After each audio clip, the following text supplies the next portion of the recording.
Hey guys, what's going on? Your old buddy Tim with Revolved Realty back in the studio. Special guest today.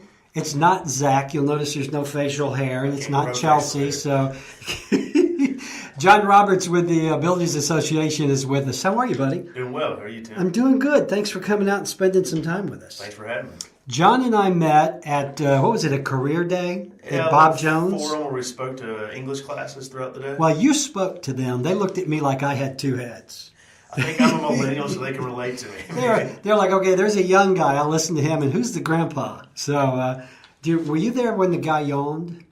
I wasn't there for that one. Oh my God! I did a couple of sessions, and I was, doing my spiel, and all of a sudden I hear, and there's this kid in the second row, and everybody's cracking up. The teacher was getting mad, and I'm like, it's commentary. It had to be the financial literacy guy that got it. I don't know. It was hilarious, though, because he was very loud. So anyway, the reason you're here, we got to talking at the Bob Jones thing, and you were telling me about this Go Build Your Future program, which I got very excited about because I've always been a very big fan of I don't want to say not going to college, but applying your skills in other areas, if you will. Tell the folks, what is the Go Build Your Future project? Sure. So as most people are aware now, there's been some interest gained from not only local municipalities and schools, but there's a shortage for construction workers, manufacturer workers, basically those blue-collar jobs that were so prevalent back early, 60s, 70s, 80s growing up. This kind of went to the wayside. So our workers are struggling to find that work. Our Builders Association here in town has about 1,200 members. A lot of builders, tradespeople, realtors, financial folks, you name it, they're there. But the main concern, everybody's impacted by this work shortage. And so we decided, what do we need to do about this? How can we help as an association and take the lead with this? And the one thing we noticed, we didn't have any tools to market to people, young people, and parents and educators. It's not just the 11th and 12th grader or somebody just graduated. It's telling mom and dad that, hey, not everybody needs to go to college. Right. Because there's a great living to be made, but how do you tell that story? How do you show mom and dad it's okay? How do you get interest from those students and those teachers? So we did Go Build Your Future, which is a marketing campaign we did up in conjunction with Lowe's through Generation T, which is essentially what our Go Build Your Future is our marketing campaign. It's what Lowe's marketing campaign is, Generation T. They've got information that we pulled, and they've assisted us with that. But it's basically to get the word out about what the actual realities of working in the trades are, what the financial possibilities are, and to show them that pathway there. So that's where we're on. So basically, what'd you say, 1,200 members in the Huntsville Madison County Builders Association? That's a lot of members. It is. Is that where is Huntsville as far as membership in that association statewide? Statewide, we're number 2 behind Birmingham. Okay. We're almost cracked the top 10 nationwide. Is that really? Birmingham was number, I want to say 9 in the country, and we just had a huge membership drive and had almost 200 new members. So we're just a handful behind them. I'm not sure exactly where we're on the rankings now. We'll know at the beginning of the year, but we were sitting around 13, 14 earlier this year. So that drive, we should be close to that top 10. 1,200 builders, and you got 3,000 realtors. You guys add a few more. Each realtor needs their own builder. I'd like to have a couple of builders, by the way. We'll work on that. So, that was the thing. Because of the growth here and the housing market and all the commercial stuff going on. So basically, what you're saying is there are plenty of jobs here, but there were not a lot of warm bodies to fill those jobs. That's right. And so that's what this push is for. It is. It's just to get people in that mode of thinking this is a career route for me, and then again showing them that route. As economic development projects have been big here in Huntsville. We all know about Toyota, Mazda, and what the great things that's going to do. But a lot of those workers, which is 4,000 estimated just directly, not the indirect jobs that are going to come in for the suppliers. So they're saying, upwards of 10, 11,000. Right. So a lot of those folks are going to be guys that work in construction currently because they say, hey, maybe I can go work for $1 more here, or jump around or get maybe that insurance plan I don't have at this job. So our pool is already small, but it's going to continue to shrink as well because we've got these people that are going to go to those new jobs, which is great for the economy here, and we're very happy for those, but we're worried about our shortage. Yeah. And then also, it's going to take a little bit longer for us to get back to where we need to be once these guys do that. So we got right now, while we got time, is try to establish that pipeline before it gets going. Yeah. So really, is it primarily high school graduates that this is being marketed to their parents? Because, I mean, let's face it, a lot of parents, I think we all want our kids to go to college. At least I did. But when I was growing up, that was never even an option. You know, I came from, and of course I'm a little older, but in my generation, college I don't think was as emphasized as it is now. I think in some of the statistics that I had seen back in the 70s, 20% of the jobs required something beyond high school. Now, 60% of those jobs require something beyond high school, and not just college, if you will, but some kind of training. Sure. So the reason that I like this initiative is there's opportunity there for kids who, for whatever reason, are not going to go to college, and there are career paths there. For example, carpentry, electrical, the plumbing, the HVAC, and even things outside of the Builders Association like, welders and this sort of thing. I think it's really cool that kids have this opportunity and that they know it's there. Has it been really hard getting the word out? People have been welcoming for us to come into the schools and hear the message. It's so early in the campaign, I'm not sure if it's resonating. Yeah. We've done some things on our own, have been proactive. We created our own plumbing and gas fitting program, which is basically 2 years before you can become a journeyman, which really frees up a job site and you can make a much higher wage.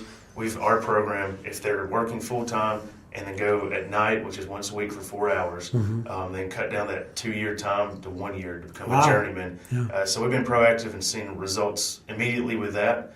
But as far as going to the schools and ones that are preparing to graduate, recently graduated, we haven't seen that return on investment yet because it's so early. But I think it will come. When did you start this? Really, I guess about September was our official time. So it really hadn't been long at all then. Yes, we've dating probably back to about March where we really started diving into this, having meetings with different organizations and different educators to kind of see what is that message, how can we do this, and building those blocks. But it's only been a few months of really giving out there. What kind of support have you gotten from the local governments? Really, it's been outside the municipalities. Okay. We've certainly kept them in the loop, and we meet, and especially my job, I do the government affairs, so I'm constantly meeting with city councilmen and women or the mayors or a local legislative delegation. And we've actually spoken with the legislative delegation about some bills for this upcoming year to address workforce. They're going through budgets and stuff here soon down in Montgomery. We're hoping to get some dollars up here for some programs we've been talking about. Dollars would be good. Yes. Well, I know Mayor Paul Finley personally. He was on the show last week. So let's talk a little bit about the money side of this, because I was looking at this and I was a little surprised by the salaries or the pay scale that's available, because a lot of people think if you go to college, automatically you are going to exponentially make more money. And I think that may be true if you're a doctor, a lawyer, an engineer. Sure. But, if you've got a liberal arts degree or you've got a psychology degree and you're down at Starbucks, I know a guy who's working at Starbucks with a degree. Love the coffee. Yeah, I love the coffee, the $6 cup of coffee. But doing something like this, going into carpentry or electrical, talk about some of the wages earned here. For example, the trade school here versus the 4-year college degree, the net earnings minus debt. You can make $80,000 a year without compiling a bunch of school debt in some of these. So this right here is the dichotomy basically between trade school and college. So it takes the earnings versus what you would spend as well over that time, that course of time that you'd be in college. It is a net of $80,000 plus versus if you have to take out loans, you don't have the fortune of your parents to be able to help you through college. You're looking at right now, which is only increasing, but it's a little over $108,000. So you take that, you're looking at a $190,000 swing. Wow. Versus if you go for that trade school versus the college. Well, I think that's the thing you got to think about, the amount of debt that is piled up. I had who was it? A friend of mine, his son's coming out of med school, and he's going to make a lot of money someday, but right now he's got like $500,000 in school debt. So that's something you have to think about as well. How is this being received by the high schoolers, the graduates. I know at what we did at Bob Jones, there was a lot of interest there. You could just see it in the faces of these kids, and just knowing that they had an option. Sure. Rather than having to try to go to college. Yeah, and Madison City Schools is a little different. You can see how high profile they are, and they're on all the top of state rankings. It's a lot of pressure for kids. Yeah, and so you'd think high academics, and certainly there's great success there and a lot going on to college, on full rides to prestigious universities. But there's a lot of interest. That day I was there, and other times I've visited, saying, hey, I want to do masonry or carpentry. So it's nice to see that Madison has such a wide range of students, and it's been well received. When we go to the county, there's a lot that are in the tech programs, and we're actually usually working directly there as opposed to in the schools, so we have more of a direct route. But Madison, they offer such a large variety, and it was refreshing to see the interest there. Yeah. Do you think there's a stigma among those kids who probably don't even know what the word stigma means, but the thing about, okay, I'm going to go to college and you're going to go be a carpenter? You know what I mean? There's almost that, you know how pissy kids can be. But, some of the people that I know that make the best livings are people who started in the trades working for others and now have their own businesses. That's right. You should see some of the guys roll up for our board meetings every month in a new big truck every other time. Some of these guys are making north of $500,000 being contractors. And we say that's a possibility. It's not a sure thing, obviously. So we tell people that, hey, you can go out, you can learn this trade, work 2, 3 years, 4 years, whatever it is, become a master, then hone your skill some more, learn some business, maybe go to Calhoun, pick up an associate's business degree, or even UAH or A&M here in town, and then learn that business, then go out on your own. You can be 35 years old, starting your own contracting business. I don't know the last time you might have called a plumber, but it's wow. It's 3 figures just to drive up the driveway. So they're not hurting for money. Yeah, that's the thing. You call a plumber like that, and you're thinking to yourself, I wonder if I can go to plumbing school, or I can do some, or even electrical. And in my business in real estate, even companies that are that do like repair work or the handyman type work, if they've got a certain specialty, they can charge a nice chunk of change. And just think about it now. A lot of the people that are still around were in that generation that grew up working on farms day in, day out, learning skill sets like this, and they can fix a lot of their own things. Yeah. My generation, there's very few people, myself included in most things, don't know how to fix it. So I promise you, your clientele is growing wider. Well, that's the thing. Everybody talks about the future and about computers. Computers are great, but computers aren't going to do everything. They're not going to build houses and drive nails and put on roofs and that sort of thing. So I just think this is a really good alternative. I printed some stuff up because I've been reading about this for a while. The so-called middle skills workforce comprises the lion's share of the American labor market. Middle skills are skills between high school and college.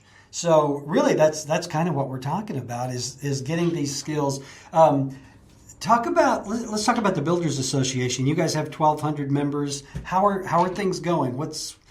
You got to be a very optimistic bunch down there right now. We are. So 2008 was rough on our group. We lost a lot of members.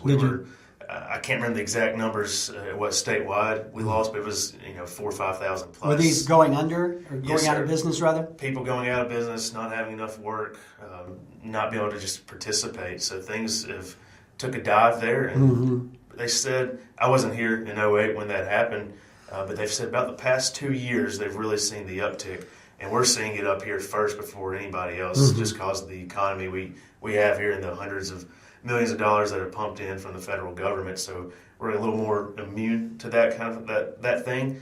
But our association has been doing well. Like I said, we had a big membership drive, and we're having a very profitable year, more so than we had planned on budgeting. So we're getting our numbers back right about now, and it was a good board meeting this past week. Is it home builders? Yes, mostly? Sir. Well, it's we've got a few hundred builders. A lot of it is more the subs, the trades folks. Then we've got mortgage bankers. Those damn mortgage bankers, man, they worm their way in. They're always everywhere. There. We like them, though. They're good members to have around and do a lot of sponsorships. Oh, yeah, we love them, too. And we have if you ever need anything sponsored, you call a mortgage broker. That's right. They've got the budget usually. But we have a wide range of folks, and so it's not just builders.